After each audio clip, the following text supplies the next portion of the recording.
Hello everyone, it's me, Charles Norman Sports Solutions, LLC. We are the creators of AthleticSOS. It is a software for you if you have a high school athlete that's trying to get an athletic scholarship. We'll give you everything you need. It's absolutely no cost to you. Down below, I give you a code. I give you instructions for using the code, and there's a brief video there showing you how it works. So this is the end of the year. This is it's the weekend before the New Year's for the end of 2024. And I wanted to do this one. I think this is probably my most important one as we go into 2025. We've got a lot planned, and I'm trying to get you guys to go along with me on this journey. So the first thing I want to talk about here today is that the incorporating of youth sports has already happened. It's done. It's finished. There's a handful of companies right now that have gone out and they have started to consolidate a lot of the leagues, the venues, the facilities that operate, the companies that put on the tournaments, everything that you can think of. And they're building new things. They're bringing technology in. So really what I'm trying to say is it's being incorporated. But my real question is that a good thing? And can you still win? And so the real key to this, though, is that I think meritocracy is probably over as far as youth sports. And that's the idea that things are even, that we're working on the even playing field, and may the best man or woman win, right? That you deserve. You've done the work. You've done what you're supposed to do. You should get the opportunities. And especially when we're talking about youth sports, it's do you make the team? Are you on this particular team? Are you able to get in position to get an athletic scholarship? Things like that. If you've done everything right, that you're the best player, and you're ready to go. And we're not talking about the other stuff that I always talk about, the best position player, the one that has their grades together, the one that is taking the right courses, the one that's done their SAT, ACT, the one that's got the exposure that they needed, the one that can actually perform on the court at the time that they need to perform, that you're the standout, you're a star. Now, I'm not talking about that sort of prepared. I'm talking about, did you get into the right areas? Are you with the right group that allows you to move forward? And it's going to start earlier now. Now that they're going to own all of these pieces of the puzzle, the day you start out, and I'm not going to put any names out there for anything, but when you start out, whatever league you're starting out at, are you starting out on an even playing field? And I'm afraid you're not going to be. And this is moving forward. 2025 is going to probably be the turning point. And you know, I guess I say this a lot, that 2020 was the demarcation line for us as far as just moving forward in life, period. That's for everybody. That set the stage for what's coming next. Technology went about 10, 20, maybe even 25 years ahead, and it's been growing ever since. So we're 5 years out starting January 1st. And this is where the separation is going to start. And for youth sports, and that's where we're going to stay on this topic, is for youth sports, that separation is about to grow. So it's going to happen in everyday life too, financially, for job-wise, career-wise. What you're going to do as you move forward, that separation is going to happen anyway. And the same thing is going to happen in youth sports. This is just all opinion for me. You know, I can't prove anything. I'm not Nostradamus here. I'm just saying to what I'm seeing. I take a look at what does it look on the background. You as a parent, what can you control? And the greatest thing to me about the United States is no one really tells us what to do. Sometimes we'll get a little lackadaisical and fall in line with stuff. And I think we've been asleep for maybe 25, 30 years, maybe 50 years, where we've kind of gone through this pattern of go to school, do the right thing, fall in line, and you will get a decent job. Go to college, keep your grades up, and we'll take care of you, and you'll be good for the next 30, 40, 50 years of your life. That's kind of the way we've been sort of operating. But all of those rules have been broken in the last couple of years, and you guys feel it just like I do. But we want to stay on the youth sports piece of this. So what's going to happen now? What is happening right now is, I told you, these corporations, these major organizations, some of it's private equity money, some of it is corporations, some of it is the professional teams. They're coming in. They're not necessarily coming in with bad intentions. They're coming in to kind of fix things up. Everybody knows youth sports is kind of broken. It's kind of scattered. We don't know what's going on. The whole idea of your kids just going out there having a great time, enjoying sports, and then the ones that are super talented sort of move away a little bit, but the less talented still can ride along with them. That's kind of the way it's been. But I think that separation is going to take place really, really early now. I've always said between 5 and 9, it's always been happening, at least the last 10 years that I know of, even back in the early 2000s when I kind of got into this world. It's always been sort of a separation early on. The kids all start off at the same place, and then somebody discovers, hey, your kid looks pretty talented. Why don't you come over here with us, this travel club thing that we're doing? We're going to get you better training. We're going to play against better competition. We're going to hone in your kid. And then the other kids kind of got left behind. But back then, there was an opportunity for that kid that got left behind, as they started to grow into their bodies, as they started to mature a little bit, they could move over to the other thing a little bit later. I think that's going away a little bit. Now, I'm not afraid that it's going to be gone forever, but your odds of going from, I didn't do that much all the way through until I got to junior high school and I blossomed, and then in high school I got a chance to play, make it to the varsity, that might be going away a little bit. And if that's important for us to try to keep, what do we do about it? Because that is the real question here. What do you do about everything that's going on? And I'm not trying to scare you or make anybody feel bad. You want your kid to play sports no matter what. And so what I've come to, and this is for everything that's going on, I used to always say you have to bring value to other people in order to move in the world, right? For your job, whatever you're trying to do. You had to bring something that was valuable enough that they said, hey, we're going to bring you in with us and we're going to move forward. That's how you kind of progressed. Something a little bit more than everybody else is doing, because everybody's trying to do a great job. Everybody wants to have that job. Everybody wants to promote. Everybody wants to get to the C-suite or whatever it is. Not everybody, but you know what I mean. But I don't think it's good enough to be bringing value to those other, the people that are above you, the people that can hire you, the people that can move you forward. I think you have to bring extraordinary value. And that is where the separation is going to be now. Can you bring extraordinary value to somebody that doesn't necessarily need you? There's plenty of kids playing sports, right? Including your kid. And so what are you bringing if you're not already in the club? And that's the big piece. Are you already in the club? Then maybe you don't have to bring as much. You just have to hold your own. But if you're not in the club, then how do you get in the door? How do you get to be a part of that? And that's why I think these companies are buying all the way down to the beginning, to the really young youth, at 5 to 7 year old, the area. They're coming in there because they want to identify this talent earlier. And I think they also want to make youth sports still valuable and fun and move forward. And they're going to bring some modern stuff to it. But I think really what they're saying is, hey, we got to identify these kids a little bit earlier. And then we need to move them into something even better. So if your kid's talented, what are you going to do? Let's say you're playing and your kid's playing it with their friends from the neighborhood or where they go to school, and you guys have joined some soccer league or basketball league or baseball league or football league or volleyball league or whatever sport that you decide to get into. And your kid's identified as talented. I just don't see any parents, and I've talked to parents everywhere, if their kid has an opportunity to move forward in something, they're going to take it. 9 times out of 10, even if they know that that may be causing a problem later on. And the reason they're going to take it is because I don't know parents that will hold their kid back for some principle that is not something that's demoralizing for everyone else. I mean, in the way that it's not your fault that your kid has this talent, and your job is to nurture their talents, right? So why wouldn't you take it? And I don't even know if anybody from whose kid is not as necessarily as talented will hold a grudge against you. I mean, even if they did, I don't know why they would. That would just be jealousy more than anything else. But I guess what I'm saying is that those families are going to move, and they're going to be allowed into the club at a certain level. And if their kid keeps progressing and keeps staying better than everybody else, they will become part of that. And I think that's what families are going to do. One thing I know for Americans is you don't tell people what to do with their kids. That is a no-no. We will fight for our kids and their future, because that's what you're supposed to do as a parent. But that kid that's average, how do they get over there? How do they get to play with them? How do you get better enough if you didn't get invited in early? How are you going to get over there? How are you going to get over the fence? You're going to have the former pros, the former Olympians, the former high school stars.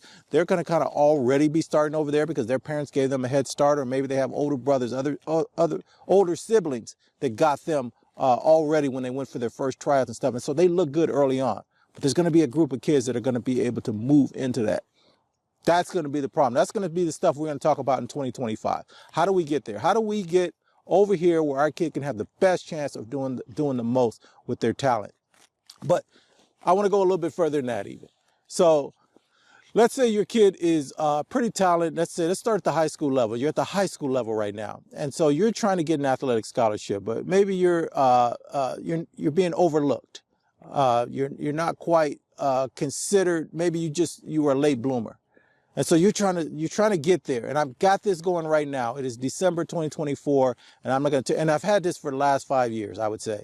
where I got families coming to me and say, hey, something went wrong here. We're unappreciated.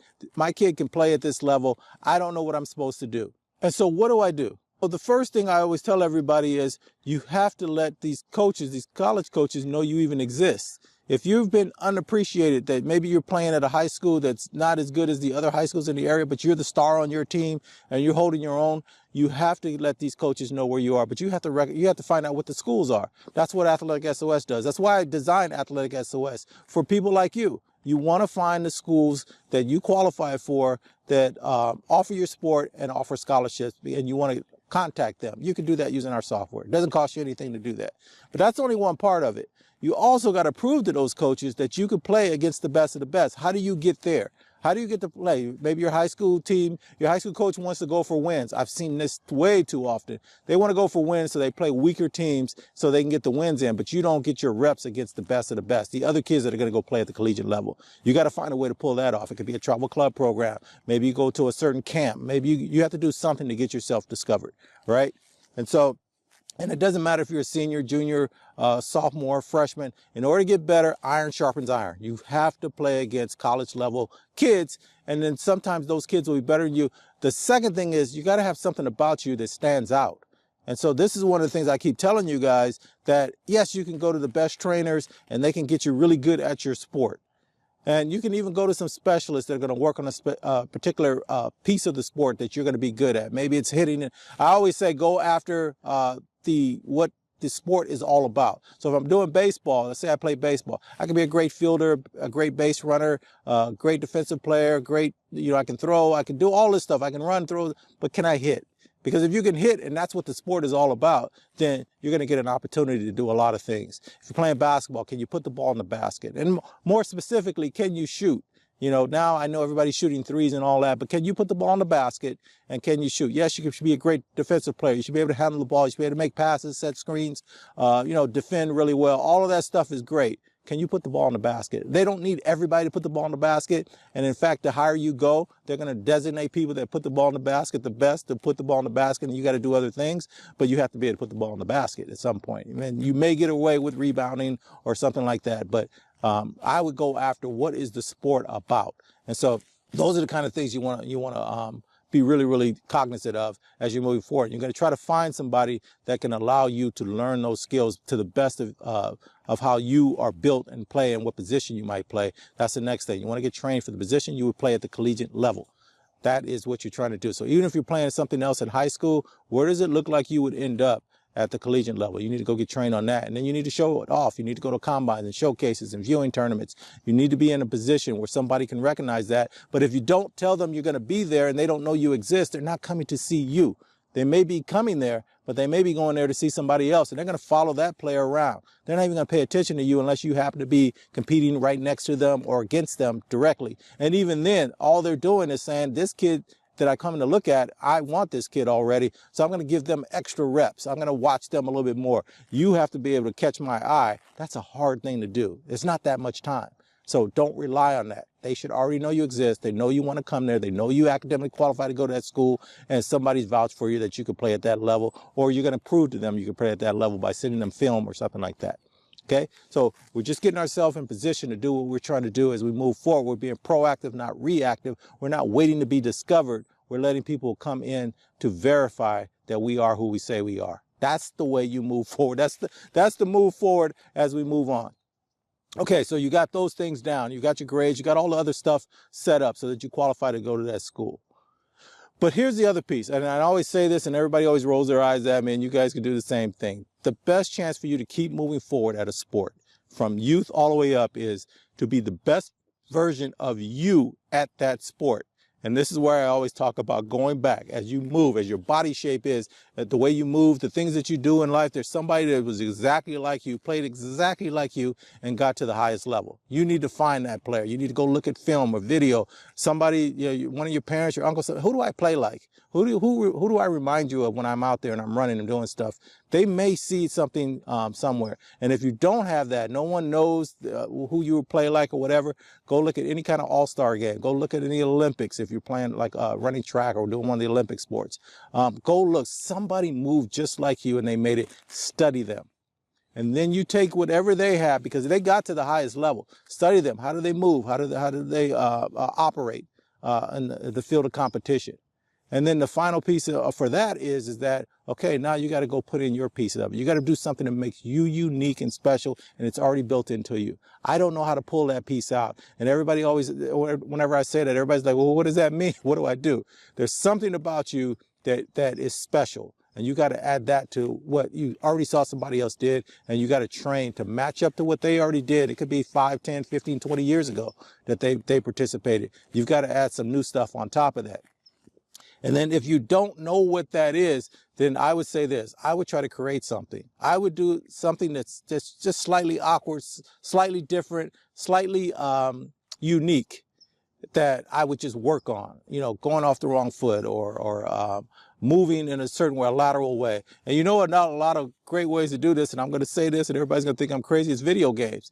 I watch the kids play video games, and some of the moves that the players on the field are doing are just completely unique, right? They know how to move their fingers and do all this kind of stuff, and they're making things happen on the field. Can you emulate some of that? You know, I know doesn't seem like it's humanly possible for some of the stuff, but some of it is. I'm looking, it's just a great move, a great situation. And then finally, I think the bigger piece is, what do you see? What are the openings, especially for the teams that you play for, or you're looking at the sport itself? What's missing? Is it defense? Is it pressure out front? Is it movement? Is there a technique that you see? If you see something missing, especially for the teams that you play for, especially if it's a high school team, or even when you're younger in junior high, travel club program, what's missing? What does everybody not want to do? Then you can do those things. You can make a habit out of that. Like I said, I'll take something like basketball. Maybe you're going to rebound. You see the opening. You notice everybody waits because they're ready to run out, right? Or everybody runs out to the 3-point line, and you're going to run straight down the middle to the under the basket and then flare out. Something like that. Something where you're playing the game at a level above everybody else, even though there's other people that are more talented than you, that you just play the game. You see the game differently. The game is slowed down for you. You see what everybody else is doing wrong. And the way you get there is you start watching film. You guys should be filming every single game that's being played. And then pay attention to the special players. Every team has a special player. What's special about them? What are they doing? What makes them so unique?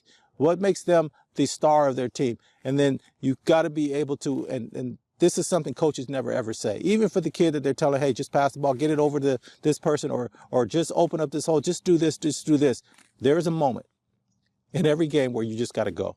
You just got to do it. You got to be the person that coach puts on the floor. And if the moment arises, even if it's not what you're supposed to do or how you're supposed to do it, whatever's going on, you meet the moment. I don't know what that is because I don't know everybody's sport, but you have to meet that moment.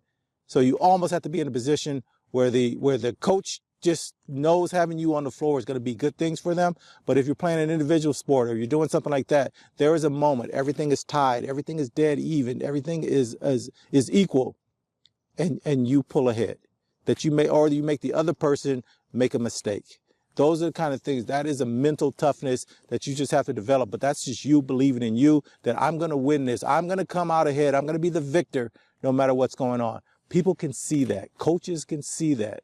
There's a sense of calm about you. There's a sense of certainty about you. Those are the kind of things that people are looking for. And this is the things where I'm saying you're going to set yourself apart. There has to be something about you that just resonates with people. That's how you're going to get over it. And so how do we take all of this from what's going to be happening in the future with sports, these companies coming in, kind of taking everything over, incorporating everything and making it more sterile, I guess is the best way to put it, for youth sports, because that's not the way it's always been. It's always sort of been a free-flowing, chaotic kind of event, which was actually what was good about sports. You never know who was going to win. You never know who was going to come from anywhere. You'd hear about these little kids in a certain neighborhood that you never really saw that often, and you get to play against them and you go, okay, this kid has it. And so you could be in this small, tiny area, but your reputation, your name starts to get out. And that was the beauty of youth sports to me, that you'd hear about this kid over there. And you want to be that kid, right? You want to be the star where you are, but you could play with your friends. You could stay with the pretty good kids, even though you're a really good kid, right? And you guys could all grow together. And over time, everybody knew their position and what they did. And then by the time you got to, the 8th grade, 9th grade, you guys are pretty good. And then you move on to your high school world, and then you sort of separate it at that point. And some of them will come along with you because they got better because they were around you, and you guys got to play against good competition. And the coaches played the best of the best. because they wanted to see what it was all about. How did you hold up in that? That's what made you special, that you showed up all the time. And then when you got around better players, you could still show up because that's who you are now. You've always been the one that comes through. You have no fear. No one's better than you. You work harder than everybody else. You want to be that winner. That's what you generated from being in youth sports at the beginning, especially if you were a talent. So that's all the stuff that I want to go into with sports as in general, as just being an athlete and being on the field and being in the field of competition and putting yourself and setting yourself apart and giving yourself the best opportunity to go as far as you can. Remember, be the best version of you at your sport. That's going to give you the best chance. And whatever that means, that's what it means for you. And then maybe try to set yourself apart from everybody else. There's something special about you, something memorable about you, if you can figure that out. But I don't even want to go into there because this is what I want to tell everybody, because no matter what happens, no matter how you get caught up in this new sports world that's coming up starting 2025, and it's going to move at a record pace. What else is going on? What we're concentrating on, what I'm focusing on right now for 2025, and I'm going to show you guys next week, the actual software piece that I added in this year that I think is going to help us get there. What are you doing along the way? What's your journey as you go there? What are you doing when your kid is 5, 6, 7, 8, 9 years old? How are you finding about which sport is best for them? Not the one that you have them in, maybe even one that they're excelling in, but maybe one that they're average in or they're not quite getting. Are you going to allow them to quit by 9? That's usually what happens. By 9 years old, they quit because that's the first demarcation line for going into junior high, right? Those are your elementary school years. You're finna go into junior high. If the kid didn't have a good time playing those early years, they don't want to go. They're not going to play in junior high. There's not as much pressure for you to put them in junior high type leagues because these kids are a little bit more advanced, right? They really are into the sport and they're probably good at their sport, whatever sport that they're playing. And you try to put your kid and go, hey, do you want to keep playing? Do you want to do that? You know, I really don't want to do that. I'm not finding success in there. I'm not getting better. I wasn't built for this, but you got them playing whatever sport is in your neighborhood. You got to find, there's 32 different sports you can get an athletic scholarship for.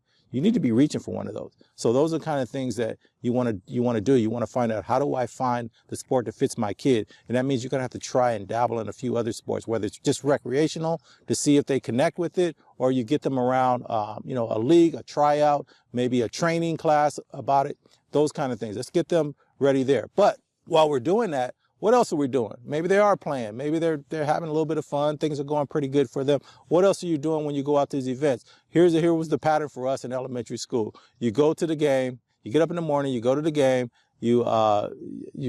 After the game, you guys go get something to eat. Then you go back home, and then everybody chills out for the rest of the day. This was like usually on a Saturday, right? And then you go to practice a couple of times a week, and then rinse and repeat. Rinse and repeat. We all go to eat. And then we would go out of our area sometimes to play against people in other areas. And we would get up and make sure we got there in time. The whole team arrives an hour early. And then we all sit around and we wait for the games to get started. And then we play again. And then we go, some of us go get something to eat. Then we come back home. And then we're burned out for the day, right? I've been working all week. This is the pattern that most of us go through.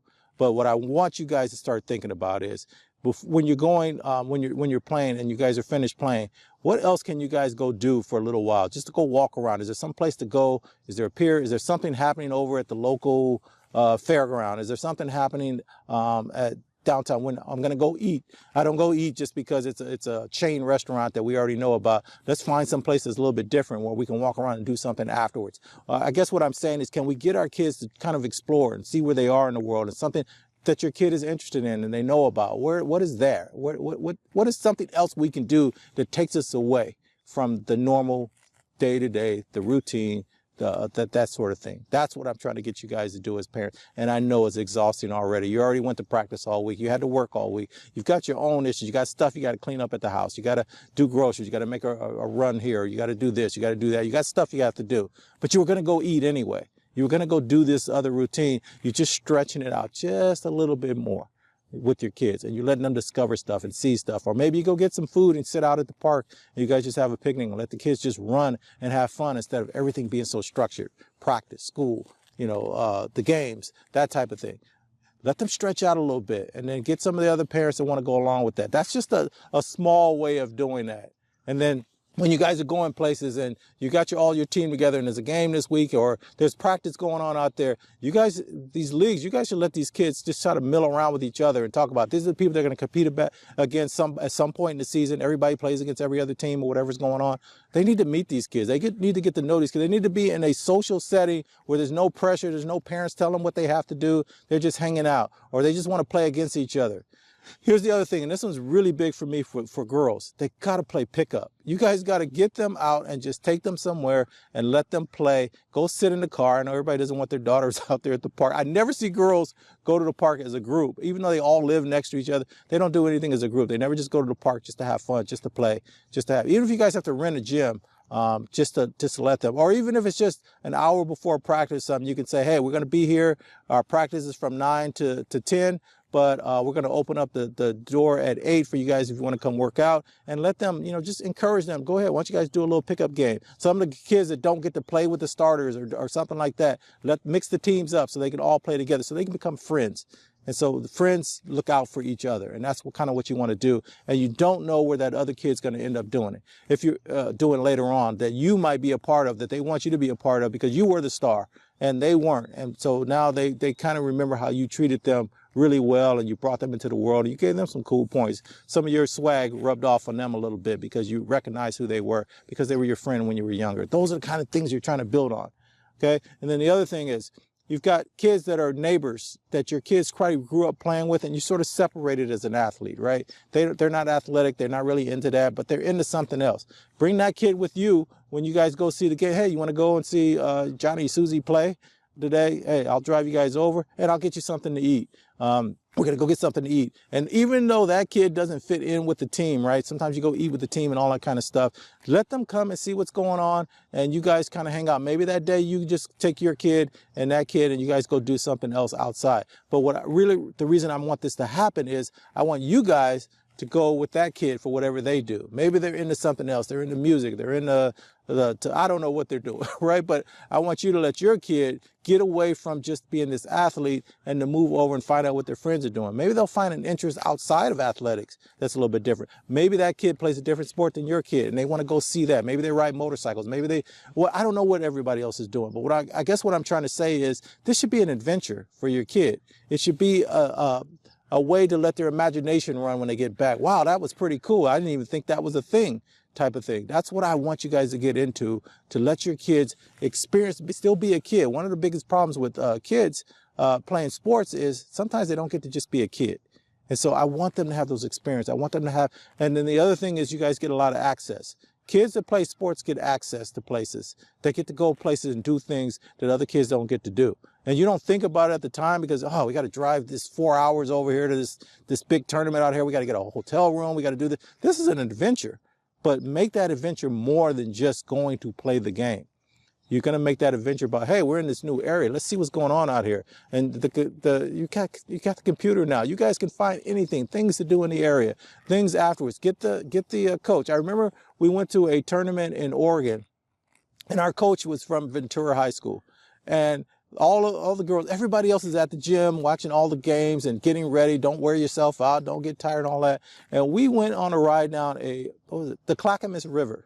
I always remember it because I go, this would never happen in California. We got in there on some big five rafts. We blew up ourselves and we went down this river, and that water every now and then got a little bit rougher than the shit. I go, this would never ride in California. They would you can't get in. And in fact, there were firemen at the launch point for that. And they looked at us with our little rubber dinghy things that we had, and they go, you guys are going down in that? And I even asked, I go, is that going to be a problem? They go, it might be, but you'll be okay. And so we got in that water. It never happens in California, but everybody in our group still talks about that. Even my wife, who didn't go, talks about it because one of the parents called and said, hey, there's a little something going on, and she's panicking trying to call us. But that is the kind of world that you want to be in, where you're taking something and you have an adventure. We went to Portland. We were in Portland. We're staying in the Portland area, and we just took a walk. We all got together. We took a walk downtown, and we went to all these different places, and we just let them see. We went to Chicago. We did the same thing. We went to South Carolina. We did the same thing. We didn't just hang out at the gym. And those moments, my daughter remembers this stuff. And so those are the moments that make youth sports work. and really work. And I'm just sorry that we missed it early on because we were just doing what everybody else did. Let's not do what everybody else did. So this is where I want to do. I want that parallel world. Okay, all the sports stuff I talked about, that's going to happen. And I don't know if it's necessarily a bad thing. I think these people are going to do the best job that they can. But what I wanted to be on top of that is that this is your kid. This is the beauty of the U.S. You don't tell us what to do with our kid. We're going to do what we want to do with our kids. And we're going to give them the best opportunity, the best life. And if your kid's a great player, then you need to move them to where the other great players are. Iron sharpens iron. I already said that earlier. Don't feel bad about this. But as they get older, they get to high school and stuff, let them go to their local high school. They can be the star there. Just make sure you have a plan for them to get to compete against the best of the best at some other time. Maybe it's a travel club program, like I said. Maybe there's some tournament somewhere. There's a combine. There's a showcase. You got to get them in that environment where they're playing against the best of the best so they can get better. But you don't have to run away from playing with their local and their neighborhood kids. You got to fight for this stuff because it's going to be really tough for you to say no to something. People are going to come with offers and opportunities, and you're not sure if you should go or you shouldn't go, but you're going to have to make those decisions on your own. But give you that, those kind of things, those kind of decisions that you make are going to be what makes your kid the rest of their life. And those kids that aren't as good as the best of everything, those are the kids that are going to go on and do something else in life. And hopefully they're going to go discover something, and they're going to remember your kid that came through for them and made their life special because they were around them. That's what we're looking for. And so if we can get that right, and just raise a good kid, a kid that looks out for other people, they know they have a talent, they're going to use that talent to help everybody, including themselves, move forward. No fear on their part about moving forward and playing with the best of the best because they're used to it, but they also understand they can make other people good too. And so I know I overdo this stuff, but this is my dream. This is the world that I want to create with youth sports. And I'm a guy that did software. I'm not a former coach, never played high school sports, never played college, obviously. And so I just see what's happening, and I don't fight everything the way everybody else tries to do and try to stop things from happening. I think sometimes that's maybe because I'm in technology and I know what's coming anyway. But what I do is I go, okay, here's what I see happening. How do I work with that? How do I still get what I want out of this for my kid and for us and for our life as we move forward? And your kid's going to have to be, and then here's the final piece I'm going to say on this as we move forward, as we go into 2025. And this is for the adults, this is for the business owners, this is for the kids, everybody else.